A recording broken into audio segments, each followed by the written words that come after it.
হযরত ইউসুফ আলাইহিসসালাম ও জুলেখার কাহিনী শুধু প্রেমের গল্প নয়, বরং এটি আত্মসংযম, ঈমানদারি ও আল্লাহর রহমতের এক অনন্য দৃষ্টান্ত। ইউসুফ আলাইহিসসালাম ছিলেন অত্যন্ত রূপবান। হাদিস অনুযায়ী আল্লাহ তাআলা পৃথিবীর সৌন্দর্যের অর্ধেক ইউসুফ আলাইহিসসালামকে দান করেছিলেন।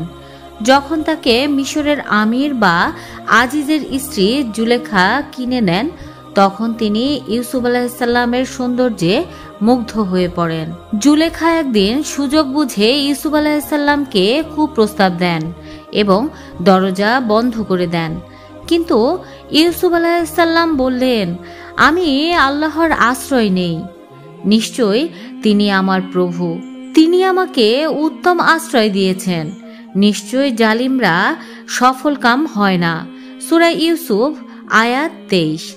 যখন ইউসুফ আলাইহিসসালাম দৌড়ে পালানোর চেষ্টা করেন, তখন জুলেখা তাকে পেছন থেকে ধরে ফেললেন, ফলে তার জামা ছিঁড়ে যায়।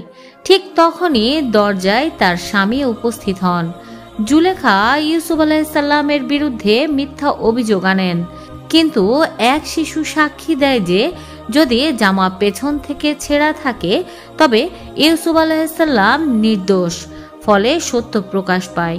কিন্তু সম্মানার্থে ইউসুফ আলাইহিসসালামকে কারাগারে পাঠানো হয়।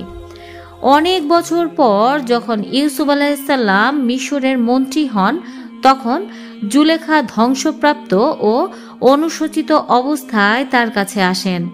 কিছু বর্ণনা অনুসারে তিনি তওবা করেন এবং আল্লাহ তাকে পুনরায় যৌবন দান করেন। এরপর ইউসুফ আলাইহিসসালামের সাথে বিবাহ বন্ধনে আবদ্ধ হন। বন্ধুরা, সত্যিকারের ভালোবাসা আল্লাহর উপর নির্ভর করে।